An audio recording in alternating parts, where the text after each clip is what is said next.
as a part of the membership group, Shay's identified 13 key areas of social impact and social change that we feel are extremely important in relation to our vision. So if for whatever reason you guys are in this group and you don't know the vision of Love Out Loud, it's to engage 4% or 350 million people in the message of love by the end of this year to facilitate the world's largest love-based movement.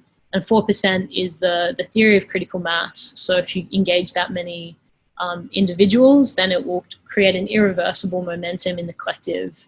So our dream is for that to become the world love takeover, basically, the pandemic of love. One thing that's really important to consider is in thinking about creating this heaven on earth, this way of living and this culture that is nurturing and nourishing for all of humanity and not just a small minority at the top. We need to really look at where these breakdowns have happened culturally and what areas of change really need our attention and acknowledgement, rather than just trying to move forward with this really optimistic vision. How do we really understand the mistakes we've made in the past, reconcile them, heal them, and then move forward, which is a big part of the vision for the membership group, is that you guys will have a point of access to come in and mobilize change with tens, hundreds of thousands, millions of people around the world and truly create, real impact. And these are the areas that Shay and the team and myself believe are the most important for us in reaching that 4%. So the first one is really around Love Out Loud's mission, which is to create the world's largest love-based movement so that people are choosing love over fear. The second is around environmental regeneration. So this is about climate action, sustainability, permaculture, and basically like how do we not just maintain our world, but how do we actually improve it? The next is global health and well-being. So this is about mental and physical health, healthcare, medicine, yoga, energy healing, meditation, food and nutrition, all fit under this. The fourth is about creating strong local communities. So one of the things that is so important when we look at how do we create global change, it really does start within the local community and making sure that you're responding to your own community's needs. The next is on equal access to opportunity and abundance. So this will cover things like income inequality, labor rights, economics, finance. The sixth will be on food sovereignty. So food, nutrition, food activism, affordable, accessible, nutritious food, farming. Seventh is on conscious relationships and family units. So conscious childcare and parenting, single parenting, youth education and schooling, romantic relationships, rites of passage, and also tackling things like family violence. Eighth is on animal rights. So making sure that we're taking care of all beings that are on this planet, not just of human beings. The ninth is on civil rights, social awareness, and reconciliation. So really understanding the challenges that people of color and First Nations people face, trying to establish, civil rights, making sure that we are understanding the wisdom of all cultures, not just our own, and creating collectives that are multicultural and put diversity at the forefront. The next is on gender equity, reconciliation, and empowerment. So this includes both the women's and men's groups in empowerment, and also trans and non-binary persons. Making sure that we're inclusive and empowering for all people, not just, again, people who represent our own identity. The next is on informed sexuality and sexual liberation. So that includes sexuality, sexual choice, sexual identity, healing from sexual trauma. All things are very important to tackle. And then 12th is ethical business, social enterprises, and social impact. So making sure that we're strengthening pro-human businesses and pro-world businesses instead of supporting businesses that are actually depleting our resources and depleting each other. And the last one is about disability support, inclusion, and development. So making sure that we're taking that we are being as inclusive as possible, that we are trying to understand the challenges that people face on a daily basis. In fact, people with disabilities make up, I think, the world's largest minority. And so it's really important that we tackle the issues that they face, even if we don't identify as a disabled person. I think that's such a powerful point in that is you don't need to, in fact, it's imperative for these areas of social change to happen for us to take responsibility for minorities that we might not identify with. This is how real change happens, is when we understand that there really isn't any separation between the pain you're experiencing and the pain I'm experiencing, to create real unity on the planet. What I love so much about your insight and consideration here, Shay, is the depth in which you've really reflected and taken on board, our community's suggestions, but really looked at it through the lens of, okay, how can we take a passion for, mental health? How can we take passions for gender, for instance, and really look at it through the lens of the true social impact that needs to happen in these areas for proper unity and reconciliation to occur. And I've seen this a lot, as I said, in personal development. I feel like people haven't been introduced to what real social impact means. And this leads us to the first question that we wanted to touch on today. And what is the distinction between personal development and social impact?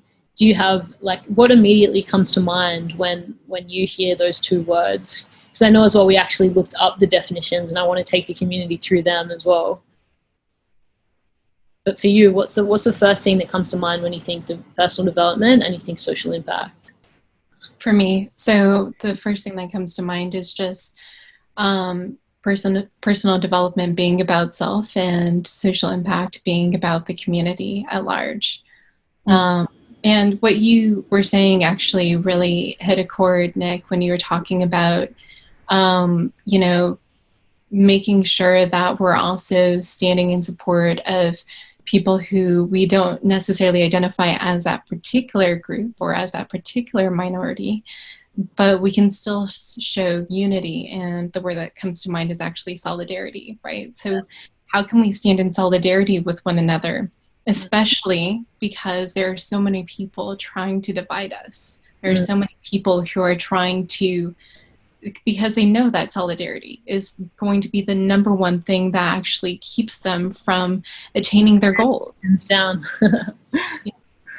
Yeah. And, really I get so fired up in this conversation because I'm so passionate about people understanding that we can only be strong when we're together. Human beings are not designed to be separate. And whilst we've been conditioned and fed information, which we don't even recognize the way that it has allowed us to see others as less human than us.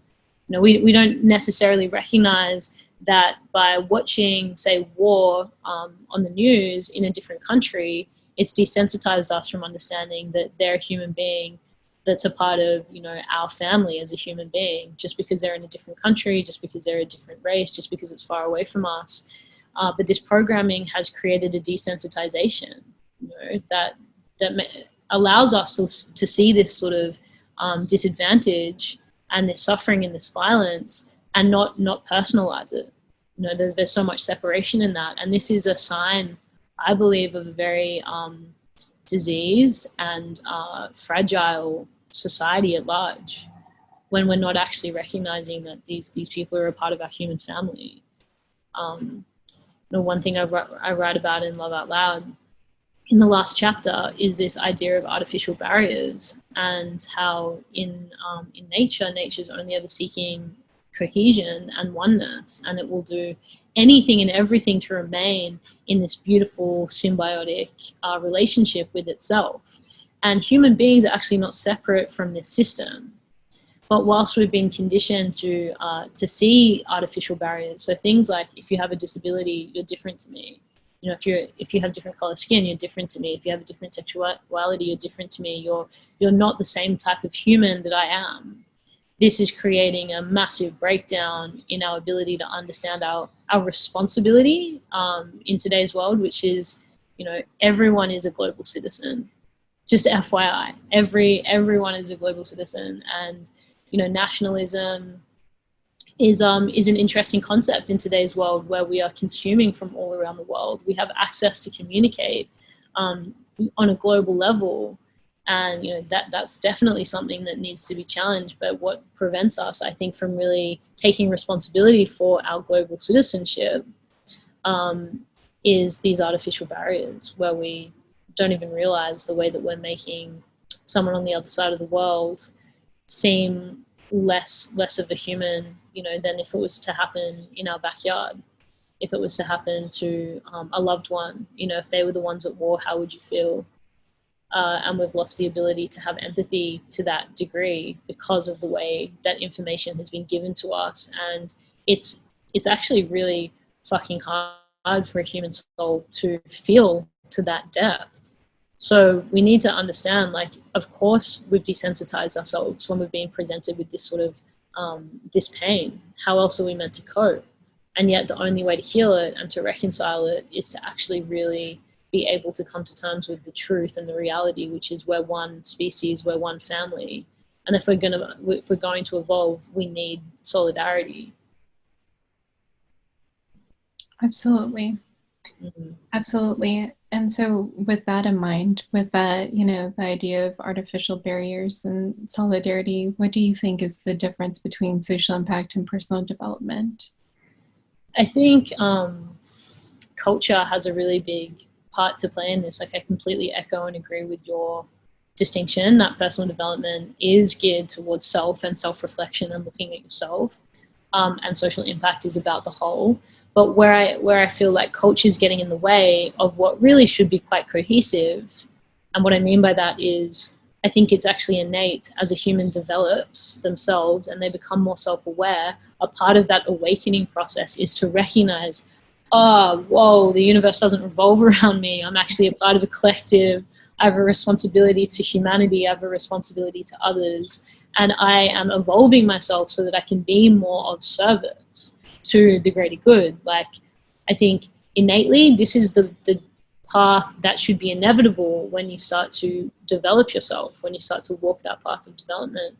When I say culture, I think is one of the biggest distinctions is that in many personal development spheres, when the leader or the teacher is still self-oriented and they still have a need to be seen and heard and recognized and ultimately significant, you know, this idea of becoming extraordinary is just feeding the ego of a human being that wants to be significant, wants to be recognized. And it comes from wounds. It comes from deep wounds of not feeling seen and heard and validated and acknowledged. And I mean, that's a whole nother conversation. None of us were initiated properly.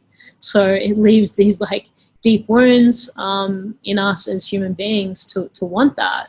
So when you put that in the context of development, where a lot of teachers are put on pedestals, you know, they're put on stages, they're celebrated, and they're not necessarily aware of how that's feeding their needs, and not really aware of how by taking that power and not giving it back, that's actually creating really destructive cultures where people are becoming addicted to the idea of self and to making the self better. And they're not actually seeing a demonstration and an example of how, as you develop yourself, the ultimate outcome should be service to others, giving from a place of overflow. I think culture and within that culture and absence of demonstration has a lot to do with it. And this is something that I really, really, what I'm committed to and devoted to ensuring is a big distinction in how Love Out Loud positions development. You know, if you're coming into our community and you're developing yourself, why? What is your intention for developing yourself? Where is that going? You know, what are you going to do when you are at that place where you have confidence and you've worked through your insecurities and you have stronger communication, then what? You know, are you going to use that for your own power and your own ego, or are you going to use that for the betterment of humanity? And this is where our desire, mine and Shay's desire to have this conversation began, because when we asked our community, what are the areas of social impact that you're interested in? What we actually found is a lot of those suggestions were very self-oriented, and it probably wasn't a conscious thing, but we wanted to open up a conversation to help educate you guys around those distinctions. And I'd love you to speak on this, Shay. Like, you know, why is it not an area of social impact to suggest sexuality, for instance, as an area that we should be focusing on? Right. So I think that part of the issue is that we can sort of start to look at things as hobby and interest more than as causes. And so sexuality is definitely an area that needs attention in the world. But the people who need that the most are actually people who are recovering from some sort of sexual abuse or sexual trauma, which is a lot of people. You know, it's actually a huge amount of people. But the difference between the amount of people who were interested in sexuality versus healing from sexual trauma was, I think, like 60% to 6% or something like that. And so that shows like a huge gap between two things that are completely intersectioned, but one is a social cause and the other is not. Sexuality is a theme, but helping people who are, you know, have experienced sexual abuse, have experienced sexual trauma, that is a cause.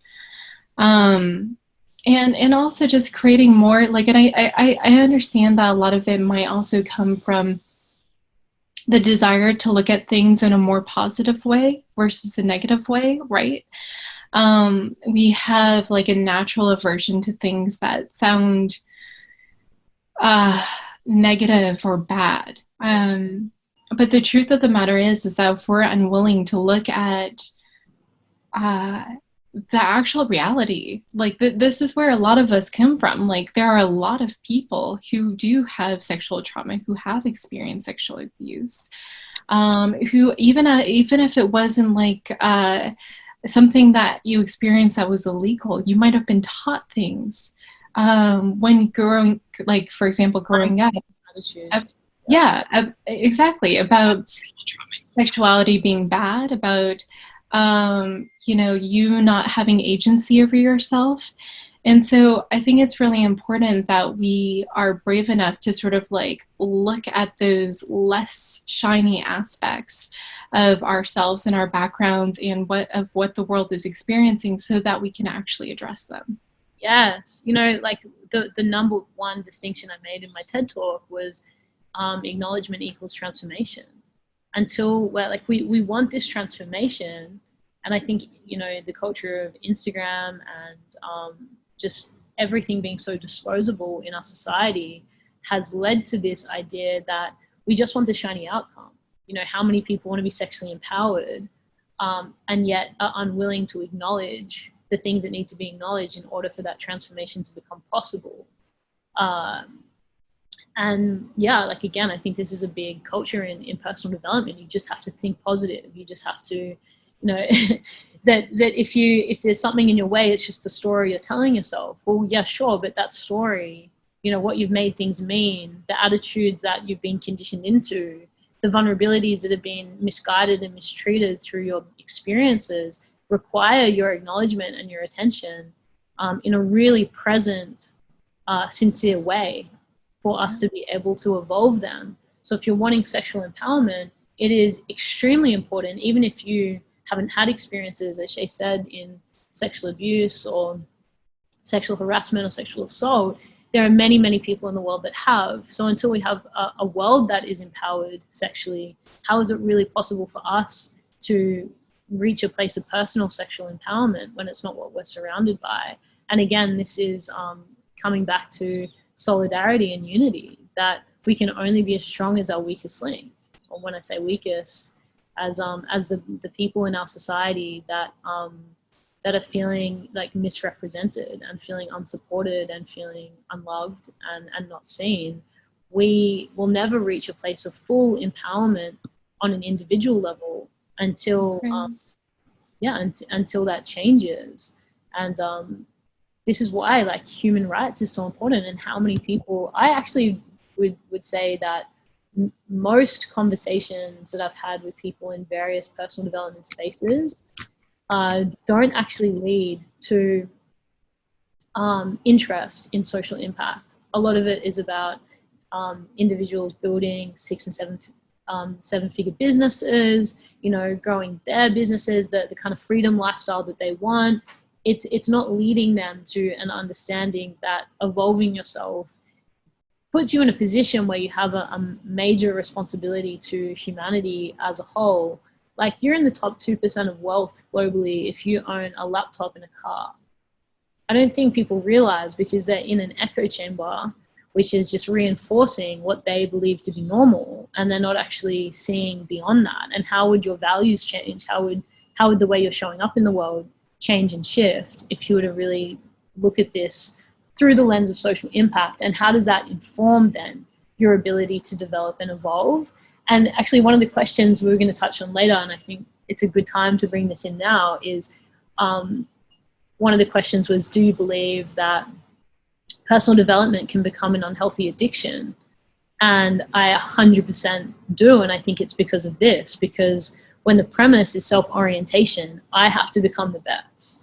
I have to develop myself until I'm completely invincible and unstoppable, and that's my only objective. Then of course it's going to become an addiction. Just like any addiction, it's fueled by disconnection. And that's actually a very disconnected way of navigating life. If it's all about you and there's no connection to any sort of broader purpose outside of yourself that's bigger than you, you will be in that cycle of addiction, probably become addicted to those feelings of peak states and total self-empowerment, but then feeling maybe, and let us know if this has been you at any point in your development journey, completely unable to apply it outside of that development container, not really understanding where to put it or what action plan to make. So you end up going back to personal development events again and again and again.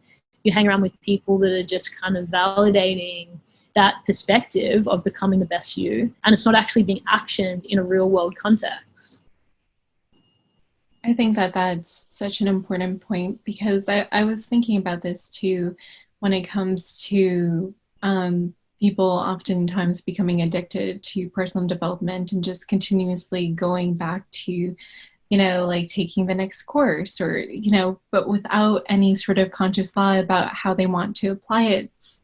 And I think it really comes down to seeking meaning, right? Where it's like, well, yes, of course, if you are only considering if your meaning is only tied to your own identity and to how good you are, then you're constantly going to be seeking that. But the problem with that is that, just like you said, Nick, our part of our natural evolution, our natural journey as a human being in this world, is to take what we learn back to the community. That's why there are these archetypes such as like the hero's journey, right? Where it's like you go into the dark cave and you experience something on your own, but then you take it back to your community. Yes. Everyone should study that model, by the way. If you've never studied Joseph Campbell's Rite of Passage, he speaks so beautifully to this, that the hero, the first stage is there's a call to adventure. So you're in the ordinary world.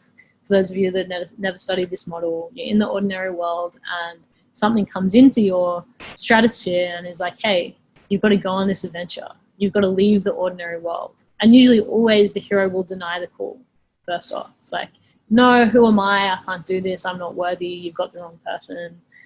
Then it comes back around and you inevitably have to walk that path. And so when the hero goes on the adventure, and there's challenges and it's arduous and it's painful, and this is what a lot of people don't realize, is like personal development, if you're really developing yourself, if you're really looking at the ugly, dark sides of you as a human being that have actually contributed to the pain that you see in the world, even if that's been through your unconscious biases and decision making, all of us have a responsibility to the pain that we see in the world. The true hero has to go through this process of being humbled, you know, recognizing what you've created even through your ignorance, and you know, becoming reverent to something bigger than you in that. And then you ultimately slay the dragon. But then once you slay the dragon in the hero's journey, as Shay's saying, you have to go back to your community and you have to share those stories. You have to share that wisdom. You have a responsibility to others as you go through that journey. And I think, like, coaches in personal development, it's so often like, oh, you know, you've achieved this thing. Now you just have to give yourself a pat on the back, kick back, like, relax and enjoy all of the abundance you've now created for yourself. It's like, no. And this is what I'm writing in my second book, is that self-love is the beginning. Like, that's when your life, it really begins. It's not the end point. And I think that idea of finding love and finding self-love and solace and comfortability within yourself has been marketed in personal development for decades as the end goal. You know, when you have that, then everything else is done and you can kick back and relax. But really, it's the starting point. Well, and part of that is to keep you in a loop of buying those same courses so that you don't actually move out of that space. Exactly. And yeah, like it's designed to be that way. It's designed to keep you addicted. But the good news is that once you have the awareness of it, you have the ability to take control of your life. So if you have experienced that at any point, and if this does ring true to you, then now's the perfect opportunity to start on the journey of going, okay, well, I've learned all of these different things. I have all of these gifts. I have a certain level of identity that I've created from these communities. How can I give back to the communities that I'm already a part of? Or how can I support the communities that I know need help? Yes, which is such I think, a beautiful segue into one of the questions around everyone wanting to be, you know, a global leader. So many people see the glamour in that. You know, I want to travel the world. I want to be an author. I want to be a speaker. I want to be someone of influence, and I want to influence at a global scale. But maybe failing to recognize where they're not acting, you know, in their immediate communities. And I think we've heard this a lot, right? Like, leaders of love and change. But if you were to ask, and they're adored by the masses, but then if you were to ask their friends or their immediate family or their children, there was actually a book written called Gandhi's Son, and it was like the reality of being the child of, like, a prophet who was so adored by the world, but he felt completely neglected in that relationship. And I get that in my own way. You can get so caught up that you forget to actually acknowledge and see what's right in front of you and to appreciate what's right in front of you. And I think the mindset you go into this development journey is crucial in ensuring that doesn't continue to manifest, that you're preaching to the world, but actually, if you were to put a camera lens into how they're treating the people closest to them, it might not actually add up. That was actually a huge shift in my own journey as a person, because I consider myself an activist and an advocate to a certain extent. I've always cared about social issues, but I've always had a certain level of empathy and intention around how I want people to feel around me. But it wasn't until I was learning from one of my meditation teachers, where he basically made a comment about how the most important thing is not your philosophy, but it's how you treat the people who, it's one-on-one relationships. It's about how you actually treat people, because if you have really understood and integrated your philosophy, then you should be treating people with kindness and respect. You know, that should be the default. So there are so many different activists and advocates who I think do not understand that lesson yet. Yeah. And part of the problem is that people are not accepting their lessons. People are not accepting, you know, any of the wisdom that they have, because it's tarnished with the fact that Well, you're not treating people correctly. If you're just yelling at people, that doesn't show that you've actually, that you have this level of respect for other beings. If you're yelling at people or throwing things at them, that doesn't show a certain level of empathy, right? And actually, one of my friends talked about this idea of like a religious man having a dirty turban, right? So if you're an activist and you're yelling at someone because they are not getting your social cause or they are not like at the same level as you, then you're just that so-called religious man with the dirty turban being a hypocrite. Yes. And I think it's not always like, there are different forms of this of this theory too. It's not always like the fighting and the preaching. Sometimes it's avoidance. It's like, I'm too busy changing the world that I'm not going to make time to call my mom. I'm just too busy. And we're failing in those moments as leaders to see where our integrity actually needs to come back into alignment. And yeah, like I feel this so deeply, to be fully integrated in a message that you're wanting to advocate for is imperative when you think about social impact, because ultimately cultures, I learned this in government, culture is the most powerful vehicle, and really in a way like the vehicle for true social change, because you can change all of the policies in the world. We still have crimes, even though that there are things that are illegal. People are still acting against those policies and against those laws. Why? Because having something written down somewhere doesn't necessarily influence the way someone is showing up. And it's the same with our personal philosophy. Just because you have a personal philosophy that you say you're aligned to, if it's not changing the way you're relating on an individual level, and if that's not congruent, then you're not really leading, which ties in like extremely well with my personal definition of leadership, which is demonstration. And that's it. Like, leadership is demonstration. If you're not demonstrating the thing that you say you're leading, then you're not leading, because people need examples of it. They need to see it. They need to see a model. And these are like some of the most adored leaders in the world. They're the ultimate representations of this. Like, I use this example a lot, but Nelson Mandela choosing forgiveness and demonstrating forgiveness after 27 years of incarceration, he chose to forgive his oppressors.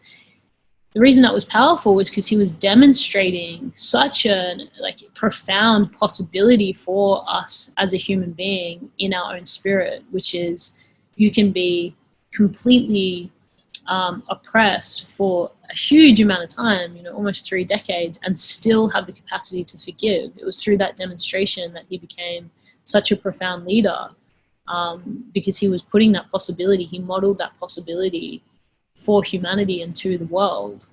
I think that's like a really big example of this, but you can have small examples day to day which are equally as powerful.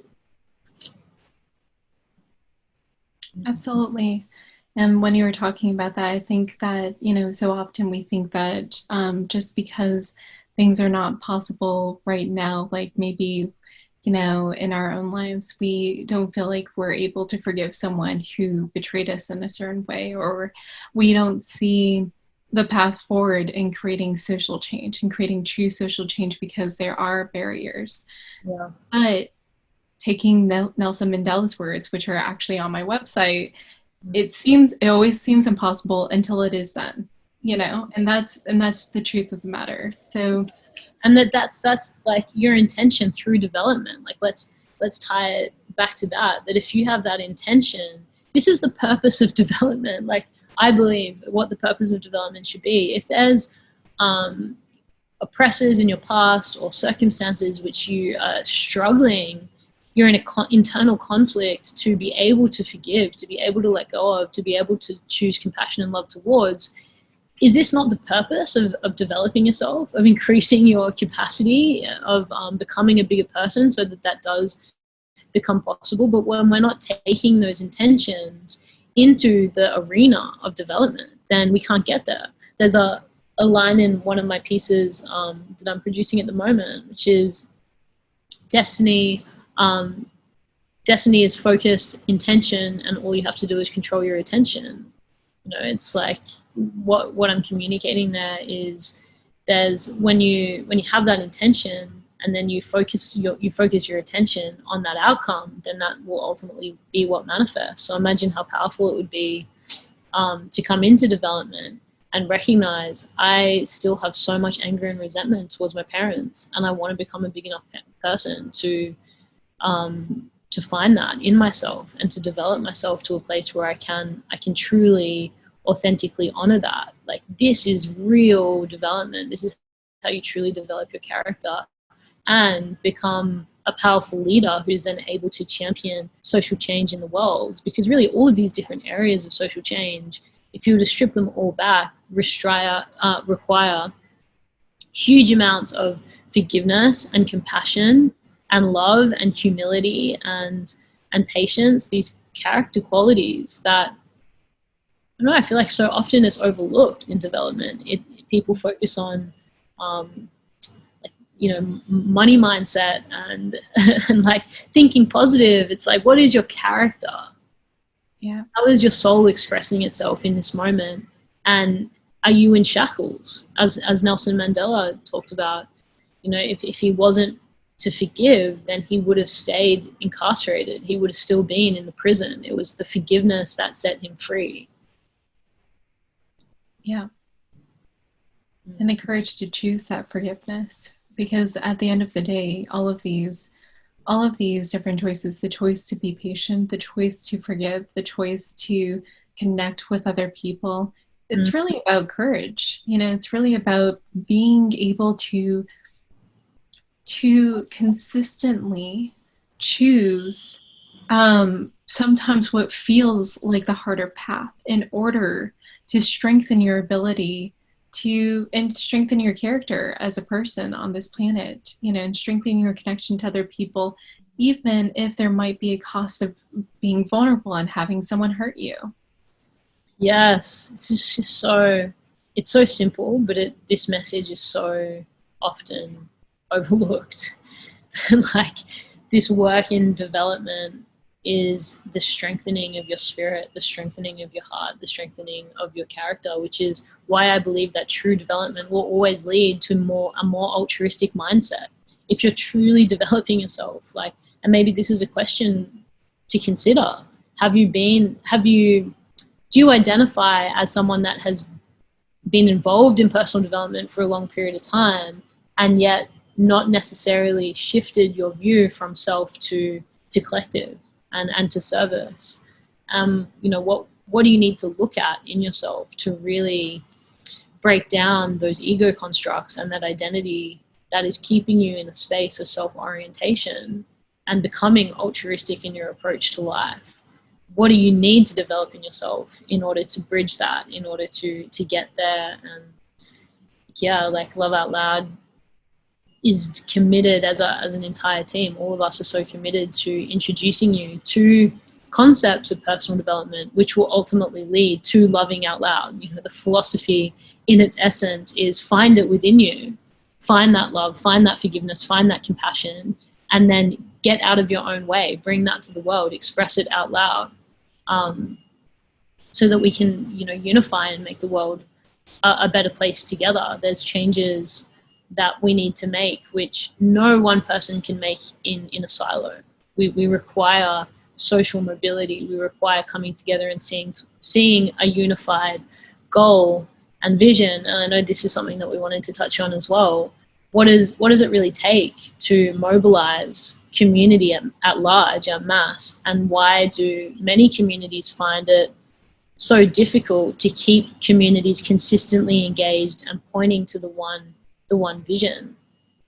I know you've had many experiences in various communities and done so much research into this. What do you see being one of the main reasons communities become fragmented and individuals want to go and do it a different way rather than staying together and working towards that unified vision together? I think a lot of it actually does come back down to identity, where people are not expanding their sense of identity outward to their community, where they don't feel connected to other people. In fact, they feel completely disconnected. Like I know from just being an American citizen now during these times where there's so much division. There's so much division. There's so little recognition of the other person. And because of that, it's completely, we're unable to come together and to create collective change. You know, working class and middle class people have a lot in common. You know, we divide people by the color of their skin, by their gender, by their sexual orientation, and definitely these are factors at play, but only because we've been told that there are supposed to be factors at play. These stories that we've told ourselves have been so effective that they've actually distorted our reality. But the thing is, at the end of the day, we have so much more in common than we do, than what separates us. And so, what? So much more, like so. Our humanity, the binding qualities of our humanity, just have absolutely. You cannot compare how much that unifies us in conjunction to the things that we believe separate us. Exactly. And so I think that once people start to understand and identify more with those commonalities than with the things that separate us and come together again for a specific social cause. So part of it is that also people are just telling themselves that they're a Republican or a Democrat instead of actually looking at the social cause that they should be considering. So for example, people on both the left and the right can maybe come to an agreement when it comes to labor rights, when it comes to how they're being treated by corporations or how they're being treated by politicians.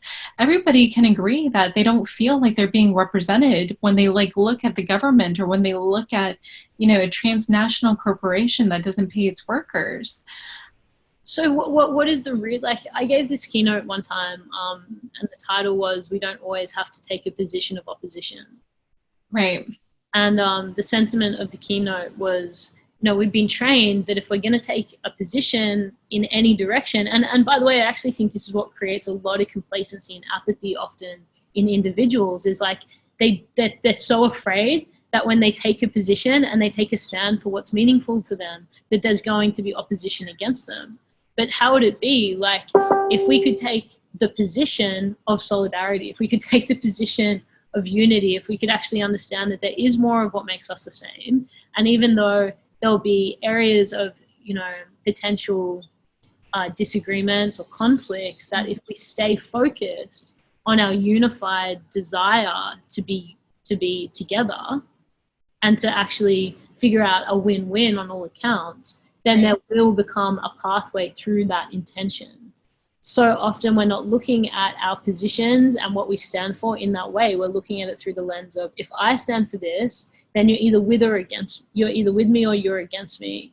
And it creates this fragmentation, even I think in the climate of many different areas of social activism and social change. You can see examples of this where a lot of the time it's creating more polarity, which there's a gift in when you need to bring awareness. You know, the reason you would polarize something is so that people wake up and they become aware of it. But ultimately, is the outcome not unity for equality? And how do we lead with that? Like, what are actual practical shifts in mindset and shifts in the way people are navigating these conversations, for instance, from your experience, that could actually lead to a connection to that sameness and to that equality, rather than creating more disparity? Yeah, so I've experienced this a lot because it's been one of my main focuses and one of my main sort of study areas. I grew up in a very multicultural background with a lot of sort of disagreement between various members of my household. So my perspective, like, I was always kind of the mediator, trying to figure out, like, okay, how do I get people to see each other's sides, and how do I get people to understand that we're one family unit trying to work together to create a happier family unit. We all want the same outcome. Yes, exactly. And I think that that's one of the main things, is understanding that we want the same outcomes, that people ascribing positive intentions to other people instead of negative intentions, instead of thinking that, oh, well, these people disagree with me, so they must be trying to destroy the world. Maybe. Yeah. What? I think it's like what the subtext of that is.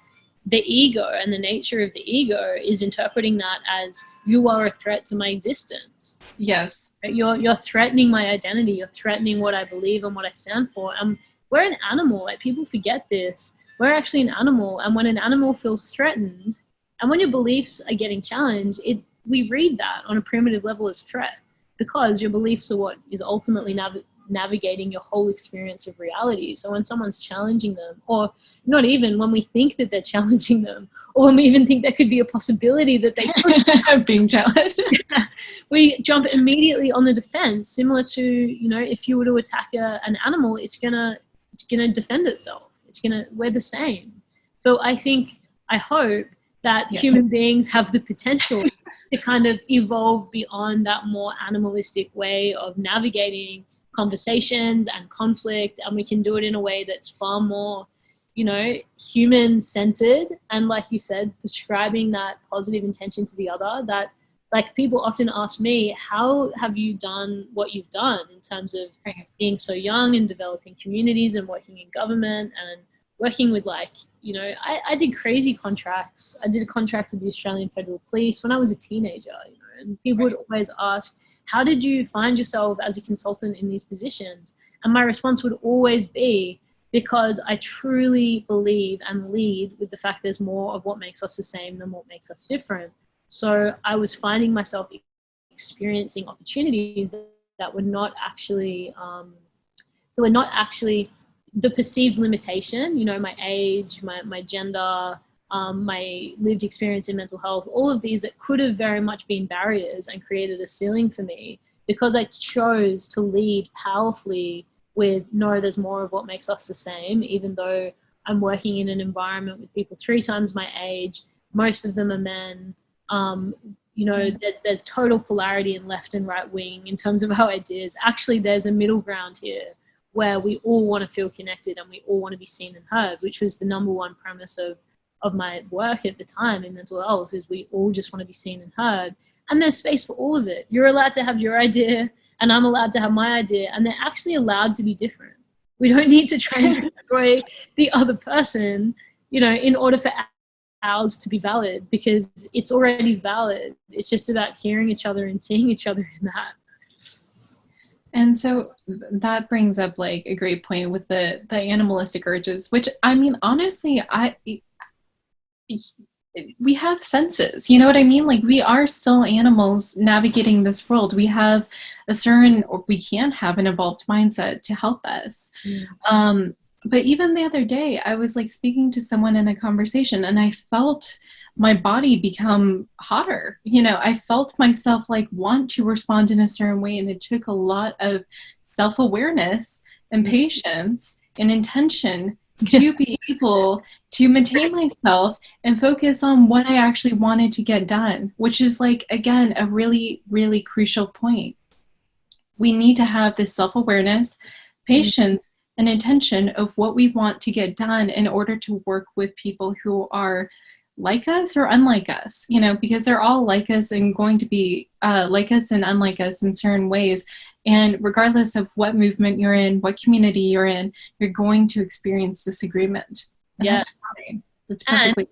And I think this is really, like, one of the key reasons why so many communities lack diversity, because we don't want to be in the discomfort of looking at our own philosophies through multiple lenses. Like, this is one of the things that I just adore so much about Love Out Loud, is by taking a stand in my leadership and being like, okay, I stand for equality, I stand for love, even though I'm still an imperfect human being and I have blind spots and I have aspects of me that are in contradiction and not in integrity to what it is I say I believe in.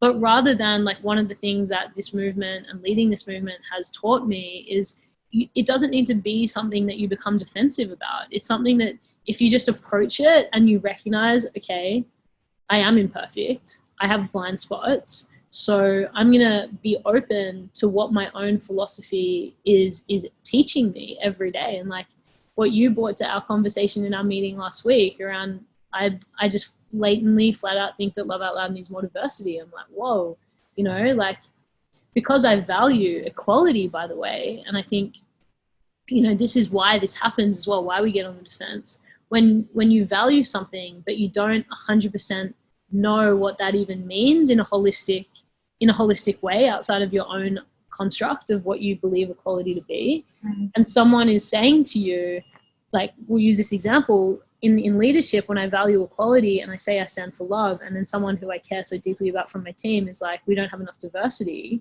there's two ways that I can choose to respond to this. I can be like, I can't believe you would say this, like, I care so much about equality, and, you know, like, fuck you, I'm not open to conversation. I don't want to look at myself, you know. But many people who don't have this mindset developed yet, they will go there because it's a threat to their identity. They're like, how dare you threaten how I see myself, which is someone that is for equality and does care about diversity, that every human has blind spots. Or you can understand that you're in a constant state of evolution and there's always more to learn, and to actually appreciate, wow, like, okay, through my commitment to this philosophy, I'm becoming more aware every single day. The more I'm open to my team, the more I'm open to the ideas of my community, and you can welcome that diversity into what it is you're creating.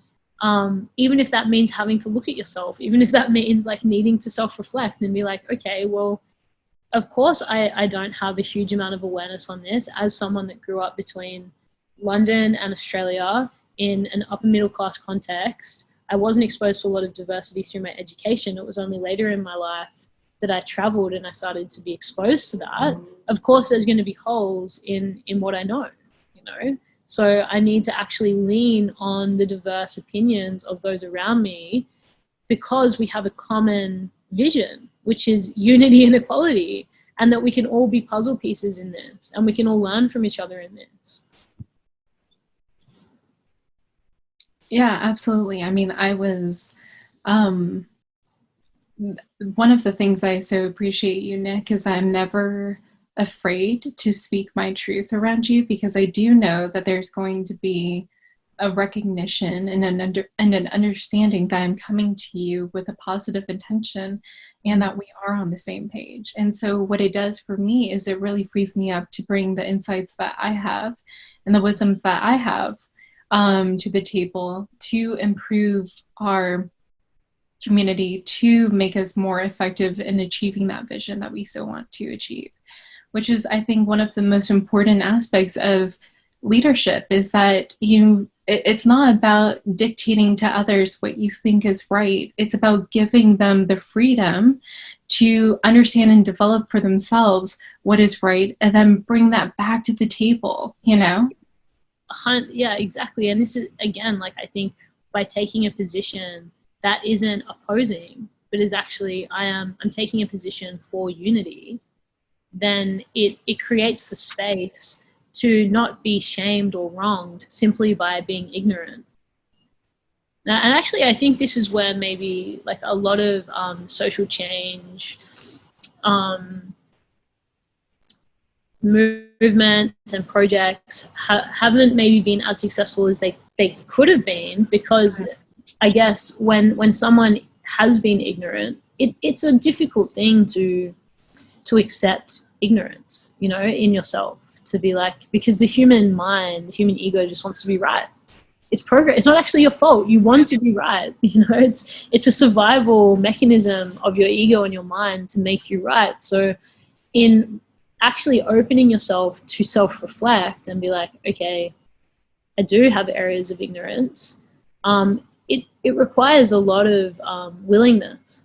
And I think when there's an idea that's put on the table that triggers, and probably unconsciously, a deep feeling of like shame, a deep feeling of like, you know, the need then in that moment through your awareness to take responsibility for what it is you previously didn't realize you needed to take responsibility for.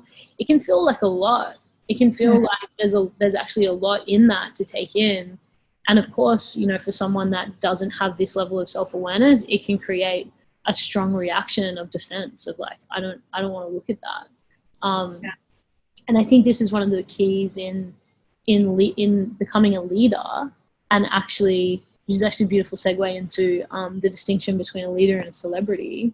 I think a leader is someone that is really committed to constantly looking at themselves and looking at how they can develop themselves to become more inclusive and to be more welcoming and to make people feel safe to voice, especially in a team context and a community context, where they feel they're being misrepresented or where we could be doing the job better, and not making that mean, also, you're telling me I'm a terrible leader. You're telling me that I'm ineffective in creating, you know, equality.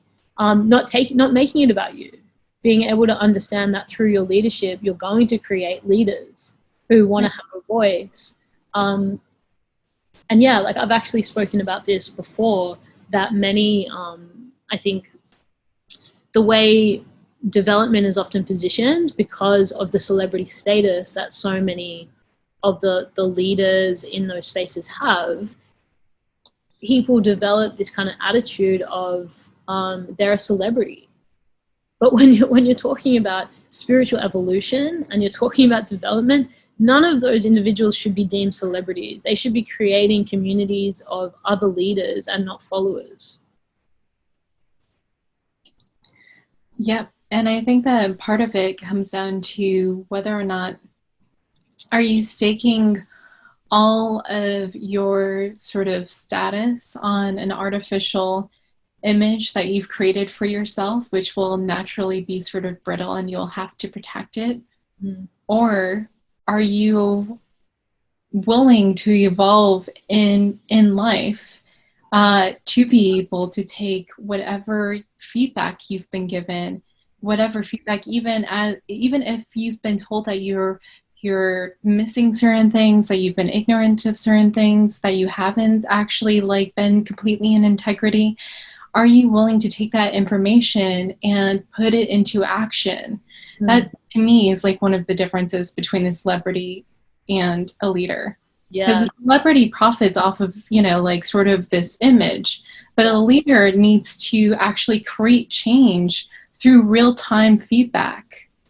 Yes, exactly. Being responsive. Yeah. I think that's actually a really like beautiful and powerful distinction there, that a celebrity relies on idolization and actually not having their image be too tarnished. You know, like all of PR is basically centered around this. Like, you know, you have an image as a celebrity, and then we're going to do everything we can to protect that image. Right. Versus this beautiful distinction which you just brought to the table, that a leader is actually in a constant evolution and looking at how they can be more and more responsive to the needs of the community and to the area of social change that they say they're championing, to create cohesion and empowerment, rather than, I guess, kind of like it's a disempowering space, I think, in the context of a celebrity, for someone to require people idolizing them and not actually challenging them. This mindset of like the less you challenge me and the more you just accept how great I am, like, that is the goal, you know? Yeah. Versus like I welcome the challenge, I welcome the perspective, and I'm open to adapting, you know, and becoming bigger and more expansive as a leader. These are definitely the sorts of leaders that, you know, I truly hope gravitate. I want to use like language that's more conviction. Like I'm committed to finding them and bringing them into the movement. It's more than just hoping that they'll be the people a part of our community. I want to say, like, this community, especially if you're watching this and maybe you're new to the group and you haven't engaged in a lot of our content, this is a big distinction that we're carving out, that this is about really doing the work for a greater good, and to become a leader who then creates more leaders in your in your immediate communities, in your families, in your friendships. It's very powerful.